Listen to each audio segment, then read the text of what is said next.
One of the most beloved television characters of all time fought his demons behind the scenes his whole career, and shocked the world when he passed away, as the world believed he was finally sober. Friends, addiction, and 5 arrests.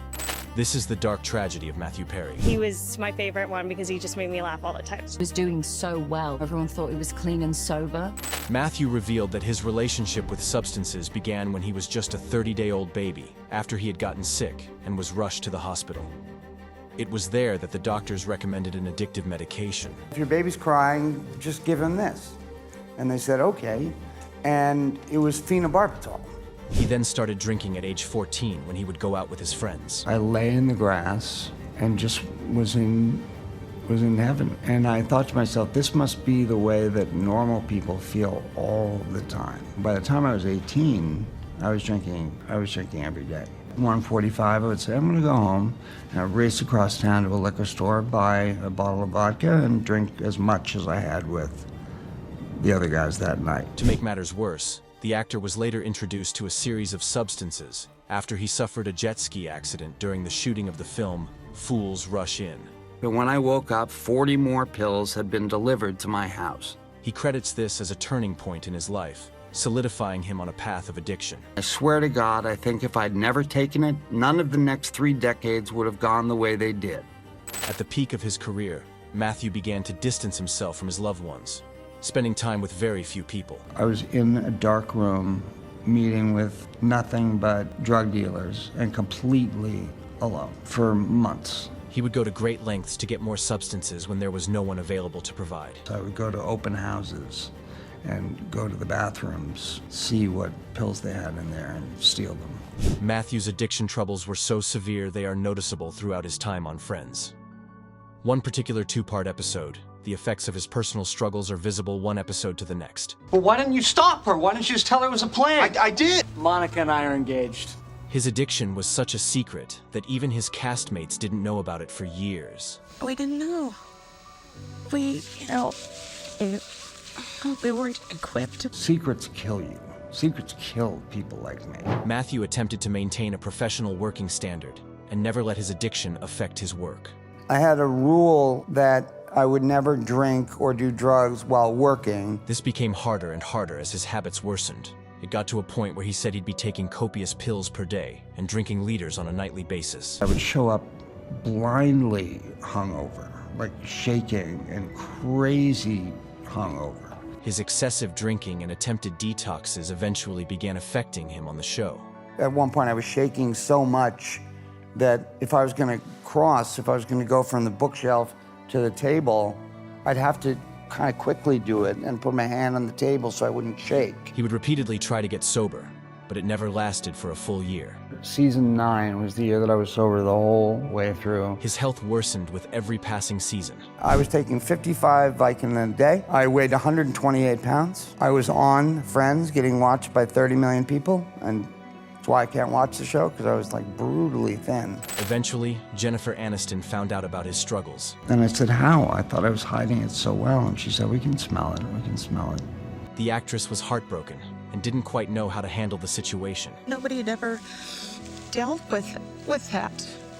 And, the idea of even losing him. He later came out to his co-stars who showed him support and tried to help him on his path to recovery as best they could. They were understanding and they were patient. Matthew ultimately decided to face his addiction. You get into a place in your life where you're having a problem and you either, lie down about it or step up to bat and take your swing, and that's what I did. However, when he went to rehab, he struggled to leave the alcohol and drugs behind. I didn't really learn anything. I kind of just imitated Michael Keaton the whole time. Nonetheless, he continued fighting to overcome his dependency. 6,000 AA meetings, therapy 30 years, 15 rehabs, maybe at least. Half of your life in treatment. The time finally came that Matthew had been dreading. The press discovered his secret, and against his will, he became one of the first major stars to be seen going to rehab. That was just magazines and stuff taking pictures of me and finding out, and I lost my anonymity. It wasn't until 2018, when the star nearly died after his colon exploded, that he finally found the strength to overcome his addiction. And I have to give it up or, it's gonna kill me. Matthew was taken to hospital in an extremely bad state. There were 5 people put on an ECMO machine that night, and the other 4 died, and I survived. The doctors believed he was not going to survive. And my parents were told that I had a 2% chance of making it through the night. This became a turning point for the actor, who finally managed to put a stop to his substance abuse. So you start to tell people and you start to call people for help. And, through the years, so many people have helped me. Contrary to belief that Matthew had remained sober, he had, unbeknownst to most, slipped back into the world of substance abuse. As the actor began to suffer from anxiety and depression, a doctor recommended an unusual treatment. Matthew Perry was receiving that kind of treatment, but that treatment is when ketamine is actually given in a healthcare facility. This treatment reportedly set him back down his old path, and when the doctors refused to increase his dosage, he contacted Dr. Placencia. This doctor is allegedly controversially known for administering these drugs to patients without asking too many questions, leaving some of his clients shocked. Didn't know what it really meant and what it could have done to my body permanently.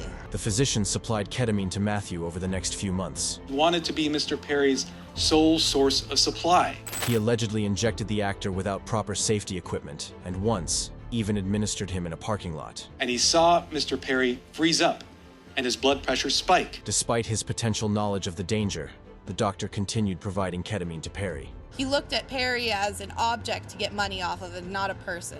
In a text message, the physician allegedly claimed he was overcharging the actor for these ketamine vials.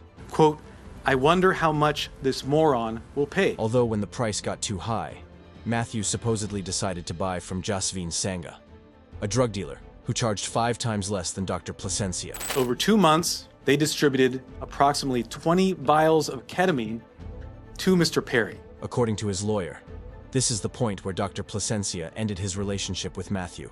When it became apparent that there might be something else going on, he wasn't providing any ketamine to Mr. Perry at that point. Jasveen Sangha apparently became Perry's sole provider.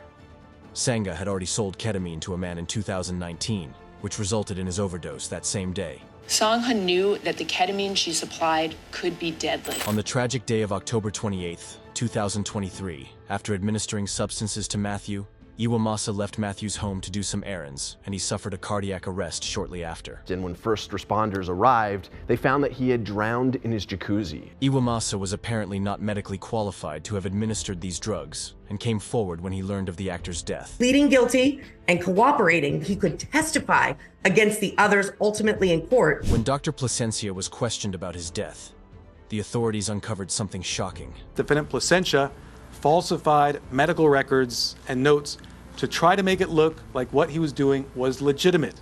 In the wake of Matthew's untimely passing, many of his old co-stars have spoken out about him. After Matthew died, I could start watching the show again because it wasn't about me. Lisa Kudrow, who played Phoebe alongside Matthew in Friends, stated that his passing has allowed her to go back and watch over their old work together. It had to do with him for some reason. I have spent at times since he died all day long watching the show.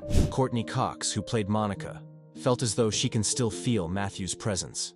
He visits me a lot, if we believe in that. Yeah, I sense Matthew's around for sure. I talk to my mom, my dad, Matthew. I feel like there are a lot of people that that guide us. Jennifer Aniston, who played Rachel, who was the first to find out about his struggles all those years ago, finds it hard to speak about him. No, sorry, I just started thinking about. Regardless, she assures the world that he will forever remain a member of her family that she cares for. It's a family forever. Jennifer also shared that the two were together the day Friends first aired on television, reflecting the true depth of their bond. Remember the day that it was going to premiere?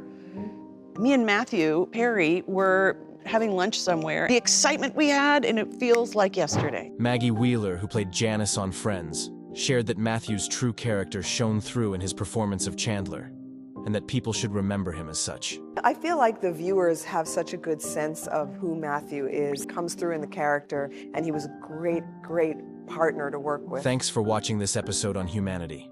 Be sure to subscribe for more.